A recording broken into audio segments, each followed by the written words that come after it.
इसी बीच युद्ध से जुड़ी एक बड़ी अपडेट आपको दे दें। लेबनान के बिंत जबील से अपडेट है, जहां इजरायली आर्मी के ड्रोन को निशाना बनाया गया। हजारों फीट की ऊंचाई पर उड़ रहा था ड्रोन हर्मीज, जिसे ढेर कर दिया गया। ड्रोन को हवा में ही मार गिराने का वीडियो सामने आया है। तस्वीरें देखिए, थर्मल इमेज के जरिए ये ड्रोन गिरता हुआ कैसे दिख रहा है।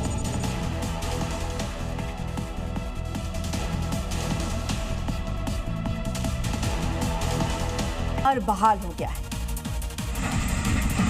जम्मू कश्मीर के पुंछ में भारी बर्फबारी की वजह से बंद हुए मुगल रोड को आखिरकार फिर से खोल दिया गया।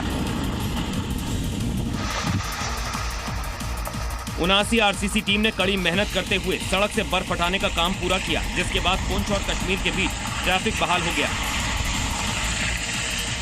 इस रूट के खुलने से स्थानीय लोगों को बड़ी राहत मिली है, क्योंकि ये सड़क दोनों इलाकों के बीच एक अहम संपर्क का काम करती है। प्रशासन ने यात्रियों से सावधानी बरतने और मौसम की स्थिति को ध्यान में रखते हुए यात्रा करने की अपील की है। बड़ी खबर है, अब टैंकरों पर भारी टैक्स लगाएगा ईरान। हॉर्मुज़ में भारी टैक्स लगाने की ईरान ने तैयारी कर ली है। वेस्टर्न मीडिया में ईरान की तैयारी की खबर चल रही है। $2 मिलियन प्रति टैंकर पर टैक्स की तैयारी है, ऐसा सूत्रों के हवाले से खबर है। हॉर्मुज़ से गुजरने वाले टैंकरों पर टैक्स लगाने वाला ईरान। अमेरिका शर्त नहीं माना तो ईरान की तैयारी है। ईरान ने अपनी 3 शर्तें रख दी हैं। हॉर्मुज़ को पूरी तरह से ठप करने की तैयारी ईरान कर रहा है।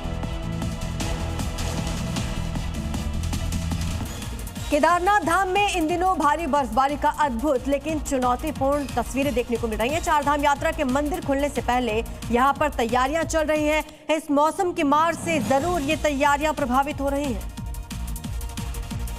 केदारनाथ धाम में लगातार हो रही भारी बर्फबारी से पूरा इलाका 3 से 4 फीट मोटी बर्फ की चादर से ढक गया है। शून्य से नीचे तापमान और बिगड़ते मौसम के बावजूद उत्तराखंड पुलिस और भारत तिब्बत सीमा पुलिस के जवान पूरी तरह से मुस्तैद हैं। सुरक्षा बल लगातार गश्त कर रहे हैं ताकि मंदिर परिसर की पवित्रता और श्रद्धालुओं की सुरक्षा बनी रहे। अत्यंत प्रतिकूल परिस्थितियों में भी जवान अपनी ड्यूटी पूरी निष्ठा से निभा रहे हैं, जिससे केदारनाथ धाम में सुरक्षा व्यवस्था मजबूत बनी हुई है। गंगोत्री धाम में हालिया बर्फबारी ने प्रकृति का अनुपम सौंदर्य बिखेर दिया है। 4 फीट ताजी बर्फ की चादर से ढके पर्वत और मंदिर क्षेत्र स्वर्ग जैसे नजारे पेश कर रहे हैं। उत्तरकाशी के विश्व प्रसिद्ध गंगोत्री धाम में 2 दिन पहले हुई ताजा बर्फबारी के बाद पूरा इलाका स्वर्ग जैसा नजारा पेश कर रहा है। धाम और आसपास की पहाड़ियां सफेद बर्फ की चादर से ढक गई हैं, जिससे नजारा बेहद मनमोहक बन गया है। ऐसा लग रहा है मानो प्रकृति ने गंगोत्री धाम को चांदी का आवरण पहना दिया हो। इस सीजन की तीसरी बर्फबारी में करीब 4 फीट बर्फ दर्ज की गई है। भारी बर्फबारी के बाद यहाँ की तस्वीर अलौकिक और अद्भुत हो गई है। और जंग से जुड़ी इस वक्त की बड़ी खबर आ रही है। ईरान ने क्लस्टर हेडेड मिसाइलें दागी हैं।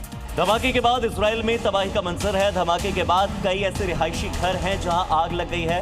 घरों से आग की लपटें उठती हुई देखी जा रही हैं, क्योंकि जो क्लस्टर बॉम्ब हेडेड मिसाइलें हैं, बैलिस्टिक मिसाइलें, उनसे तकरीबन 8 से 10 किलोमीटर के एरिया में अलग अलग जगहों पर जाकर ये क्लस्टर बॉम्ब गिरते हैं। तो कैसे इस धमाके के बाद अफरा तफरी का माहौल बन गया, लोगों में दहशत फैल गई। तस्वीरें बयां कर रही है कई इलाकों में इसके बाद आग।